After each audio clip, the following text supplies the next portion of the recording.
നമസ്കാരം. മറ്റൊരു അധ്യായത്തിലേക്ക് ഏവർക്കും സ്വാഗതം. നമ്മുടെ മനുഷ്യ ജീവിതത്തിൽ സന്തോഷം, സമാധാനം, ഐശ്വര്യം ഇവയൊക്കെ വന്നു ചേരുന്നതിന് ചില കാര്യങ്ങൾ അറിഞ്ഞിരിക്കുകയും അതേപോലെ ചില കാര്യങ്ങൾ പരിപാലിച്ച് അല്ലെങ്കിൽ പാലിച്ച് മുന്നോട്ട് പോകേണ്ടതും അത്യാവശ്യമാണ്. അതിനെക്കുറിച്ചൊക്കെ പുരാണ ഗ്രന്ഥങ്ങളിലും അനവധി വിവരണങ്ങൾ നൽകിയിട്ടുണ്ട്. അത്തരത്തിൽ വിഷ്ണു പുരാണത്തിൽ നമ്മളെ വിജയത്തിലേക്ക് എത്തിക്കാനായി എന്തെല്ലാം നമുക്ക് ചെയ്യാൻ സാധിക്കും, അതേപോലെ പരാജയം ഒഴിവാക്കാൻ എന്തൊക്കെ ചെയ്യാൻ സാധിക്കും, അതേപോലെ തന്നെ ചെയ്യാൻ പാടുള്ളത്, ചെയ്യാൻ പാടില്ലാത്തത്, അങ്ങനെ ഒരുപാട് കാര്യങ്ങളെ കുറിച്ച് പരാമർശം നടത്തിയിട്ടുണ്ട്. അതിന്റെ ഒരു ഭാഗമായി രാത്രിയിൽ ചില കാര്യങ്ങൾ നമ്മൾ ചെയ്യുന്നത് വളരെയധികം ദോഷം വിളിച്ചു വരുത്തുമെന്ന് വിഷ്ണു പുരാണം പ്രതിപാദിക്കുന്നു. അങ്ങനെ ചെയ്യുന്ന, അതായത് വിഷ്ണു പുരാണത്തിൽ ചെയ്യാൻ പാടില്ല എന്ന് പറഞ്ഞ ചില കാര്യങ്ങൾ നമ്മൾ ചെയ്യുക നിമിത്തം ഒരിക്കലും നമ്മൾ വിചാരിക്കുന്നതിലും അപ്പുറമുള്ള കാര്യങ്ങളാണ് ജീവിതത്തിൽ വന്നു ഭവിക്കുന്നത്.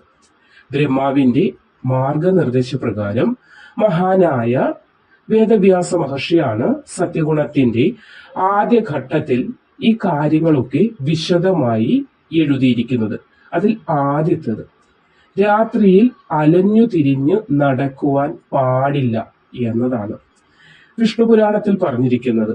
അപ്പോൾ രാത്രി കാലങ്ങളിൽ ഇങ്ങനെ ഒറ്റയ്ക്ക് അലഞ്ഞു തിരിഞ്ഞ് നടക്കുകയോ എന്തെങ്കിലുമൊക്കെ ചിന്തിച്ച്, അല്ലെങ്കിൽ ചില ആളുകളുണ്ട് മൊബൈലും വെച്ച് 10 മണിക്ക് ശേഷമൊക്കെ റോഡിൽ കൂടി ഇങ്ങനെ നടക്കാറുണ്ട്. അത് എന്തെങ്കിലും മൊബൈലിൽ ഇഴുകിച്ചേർന്ന് അല്ലെങ്കിൽ അതിലേക്ക് മനസ്സെത്തി കഴിയുമ്പോൾ ബാക്കിയായിട്ടുള്ള ഒരു കാര്യങ്ങളും ശ്രദ്ധയിൽ വരാത്തതിനാലാണ്. അപ്പോൾ വിഷ്ണു പുരാണത്തിൽ പറയുന്നത് രാത്രികാലങ്ങളിൽ ഇങ്ങനെ അലഞ്ഞ് നടക്കരുതെന്നാണ്. വിഷ്ണു പുരാണം അനുസരിച്ച് ശ്മശാനത്തിൽ സമീപത്ത് പോകാൻ പാടില്ല. അത് എപ്പോഴും നെഗറ്റീവ് എനർജി ഉള്ളതിനാലാണ് രാത്രികാലങ്ങൾ, പ്രത്യേകിച്ച് പറയുകയാണെങ്കിൽ രാത്രികാലങ്ങൾ ഒരിക്കലും ശ്മശാനത്തിന് അടുത്തായി പോകാൻ പാടില്ല.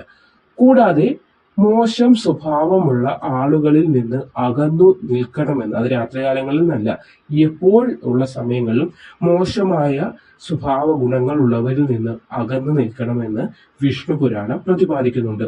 കൂടാതെ സ്ത്രീകൾ രാത്രിയിൽ മുടി അഴിച്ചിട്ട് ഉറങ്ങുന്നത് നെഗറ്റീവ് എനർജികളെയും ദുഷ്ടശക്തികളും വന്നു ചേരുന്നതിന് അല്ലെങ്കിൽ ആകർഷിക്കപ്പെടുന്നതിന് കാരണമാകും. അപ്പോൾ ഉള്ള പോസിറ്റീവ് ഗുണങ്ങൾ നഷ്ടപ്പെടുകയും നെഗറ്റീവ് ഗുണങ്ങൾ ശരീരത്തിലേക്ക് അല്ലെങ്കിൽ പ്രവർത്തികളിലേക്ക് പ്രവേശിക്കുകയും ചെയ്യുന്നതാണ്.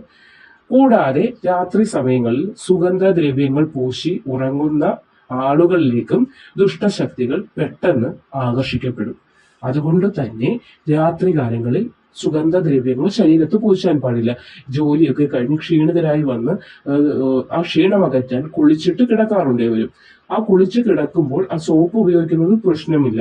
പക്ഷെ പിന്നീട് പെർഫ്യൂം അല്ലെങ്കിൽ മുഖത്ത് എന്തെങ്കിലും ഒക്കെ ക്രീമുകൾ തേക്കുന്നത് ബുദ്ധിമുട്ട് വരുത്തും എന്നതാണ് വിഷ്ണു പുരാണം പറയുന്നത്. പക്ഷെ ഇന്നത്തെ കാലത്ത് ഓരോ ക്രീമുകൾ അപ്ലൈ ചെയ്തിട്ടാണ് ഏവരും ഉറങ്ങുന്നത്. എങ്കിലും ഇതൊന്ന് അറിഞ്ഞിരിക്കുക, സ്പ്രേ പോലെയുള്ള സുഗന്ധദ്രവ്യങ്ങൾ പൂശുന്നതും ഒഴിവാക്കേണ്ടതാണ് കഴിവതും. കാരണം ഈ സ്മെല്ല്, അതായത് അത് ഗുണകരമായ സ്മെല്ലാവാം അല്ലെങ്കിൽ ദോഷകരമായ സ്മെല്ലായാലും ഇത് നെഗറ്റീവ് എനർജി ആ സ്മെല്ല് പുരട്ടിയിരിക്കുന്ന വ്യക്തിയിലേക്ക് എത്തിക്കുന്നുണ്ട്. അതുകൊണ്ട് വിഷ്ണു പുരാണം പറയുന്ന രാത്രികാലങ്ങളിൽ ചെയ്യാൻ പാടില്ലാത്ത ഈ കാര്യങ്ങൾ ഏവരും മനസ്സിൽ സൂക്ഷിച്ച് ഇനി മുതൽ ചെയ്യാതിരിക്കുക.